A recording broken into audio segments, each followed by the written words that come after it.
Good morning, everybody. Welcome to the Canyons in my new 911. That's right. I said it. I did it. My new 911. I bought one. And here it is. This is a 1987 Porsche 911 Carrera narrow body whale tail in Cassis Red over a red leather interior with power seats, air conditioning, and a sunroof. It has a 3.2-liter flat six motor.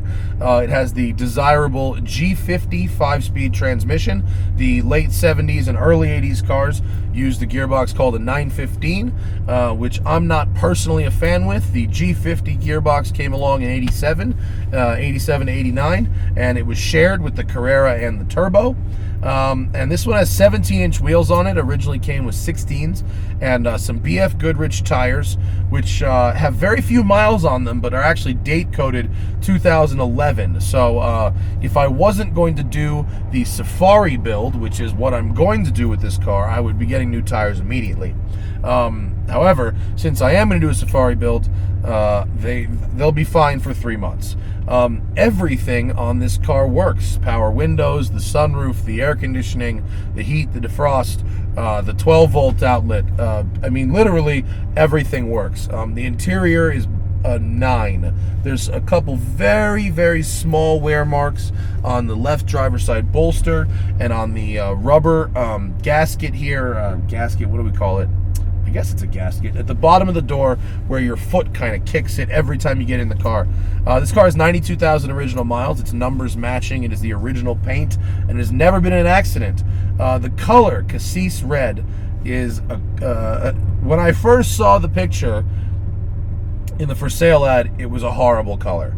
But I bought the car because everything else was so good. I figured I'd paint it and that would be that. However, obviously there was an uproar in the Porsche community about it. Community aside, picking up the car and seeing it in person is much, much better than the for sale pictures led you to believe. They were the worst pictures ever taken of this color, and it changes depending on the light, from purple to silver to pink to gold to brown to green to orange, and it really is a shifty, weird color. And in some lights it's good, in some lights it's bad, but it's so of the period. I'm really starting to love it. So enough rambling. Let's go for a drive.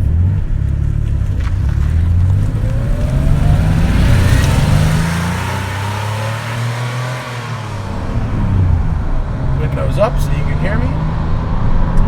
So I bought this car from a place called Pelican Parts. It's an online forum. This car lived in Northern California its whole life. It had 2 owners before me. And the gentleman I bought it from, a nice guy named Bill, his other car, he said, oh, when you get here, there'll be a yellow car in the driveway. That's the place. The yellow car was a 426 Hemi Cuda. And what I love about it was that this was a car that Bill had set up for his wife.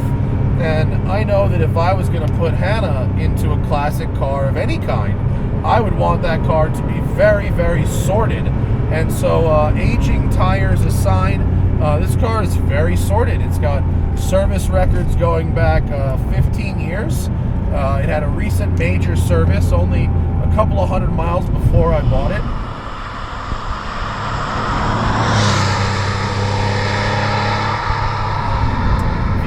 Shocks, I could probably guess are original, and they could probably use some replacing. Fortunately, we're doing a Safari build. A big part of that is new shocks, so no problem there. Also, the front brake rotors are a little warped, or possibly have some pad material on there. It's just a little bit of vibration from the brakes. Otherwise, this car is in excellent nick, as Chris Harris would say.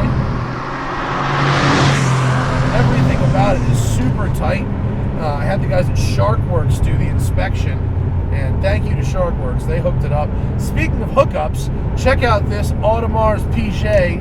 I said Audemars like Jay-Z. Audemars Piguet Royal Oak Offshore, courtesy of my friends at Crown and Caliber, who have a fine selection of pre-owned, high-class collector-level watches from all the good brands.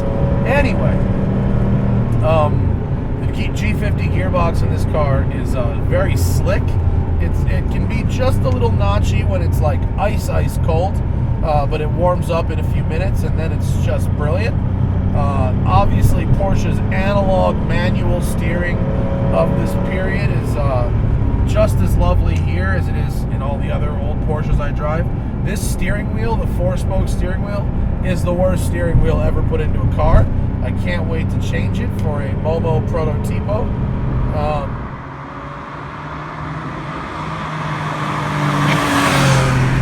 But when I bought this car in Santa Cruz, I had the inspection done. I had never seen it. I bought it literally sight unseen, although professionals did lay eyes on it. And so I didn't really know what to expect. And then when I got there, it was so much nicer and cleaner and fresher than the pictures presented. So, Bill, if you're out there, I think you probably could have gotten a lot more money if you took better pictures, buddy. But thanks for the hookup. Will this Outback let me pass? Come on, Outback. What do you say, buddy? You want to let the sports car through? My first drive in the car, other than to the hotel for the night, was 400 miles home from Santa Cruz to LA. And this car, I can say with confidence that this car is now both the most comfortable and the most fuel efficient car that I own. 24.5 miles per gallon on the way to LA from Santa Cruz, and I took the fun way. I took back roads and everything, and it's super comfortable. We did 425 miles that first day, which for me is pushing it at my old and fragile age. And I've done over 1,000 miles in my first week with this car. It's extraordinarily comfortable. I got a lot of room, leg and head room, although my legs I'm as far back as I go. I'm actually going to be changing these seats out for Keen's buckets, and we're going to be doing some cool patterns, but most of the interior is going to stay as it is. We're not going to hack it up, as people love to use the word hack it up, as if we're just going to be like cutting into the body. So with a Keen Safari build, the only place you go into the body is you have to drill 2 holes to put the light pod on the front, the fog light pod, and that's going to look real cool. And then you have to drill a couple little holes in the bottom for the skid plates. That's it. Everything else goes in stock mounting points and all that kind of stuff. And yeah, we're changing some fabrics in the interior, but like, who gives a shit?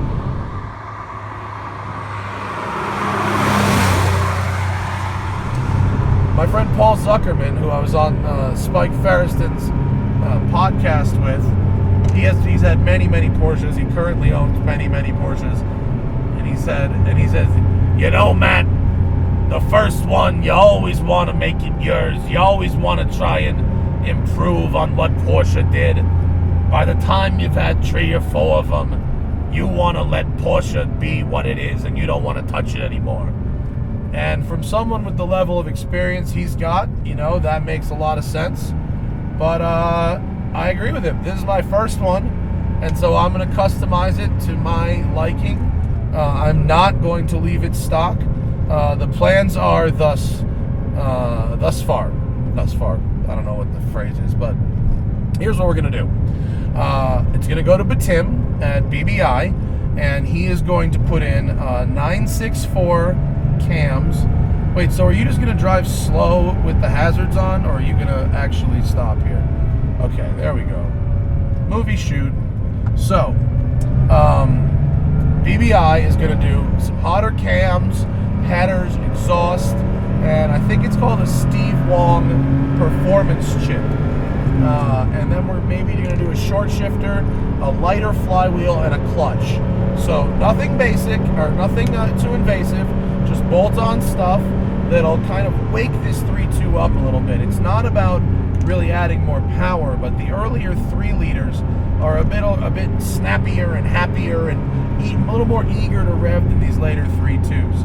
But I wanted the G50 gearbox, and so I had to get a 3.2, and so we're going to do the modifications necessary to liven up this motor a little bit. Then it's going to go down to Lee Keen in Atlanta, where we will do the lift kit. It's going to be a 4-inch lift, and having driven on one of these kits, it is really nice. It's comfortable. You're definitely down, grip at the limit, but in every other way, every way that I love this car, those things aren't going to be changed. They're going to stay the same. Uh-oh, are they shooting a movie at Newcomb's Ranch? Uh-oh, I was going to have lunch. Maybe not. Oh, no, he's waving me in. Maybe he is. We'll see. And so anyway, here we are. So anyway, Lee is going to do the Safari build with the suspension. We're going to do wheels, BFG all-terrain tires. We're going to leave the whale tail, and then we're going to do a roof rack. And it's going to be cool. It's going to be basic. It's not a race car. It's a street car and a bit of a toy. And it's going to be fun. So I'll make some videos along the way. Don't worry, I'll keep you guys posted. But for a first shakedown run, it's really nice. It just is comfortable and solid, and I got a great donor car. The problem with donor cars is everyone says you should get a crappy one, but that's bullshit. I looked at some other crappy ones that were, the paint was toasted, or there was a little rust, and the motor was tired, and this and that. They were the same price as this one. I could get a fresh car that's in an off color, but everything else is great for the same amount of money as, black and reds and whites that are beat. And so I did the thing I wanted to do, and I'm going to keep doing the thing I wanted to do. So this is a cool 911. I'm stoked on it, and it's lovely to drive. I'm not going to leave it stock because this isn't my perfect street 911. This is my perfect basis for a Safari 911. So stick around, and thanks for watching, and we'll see you later.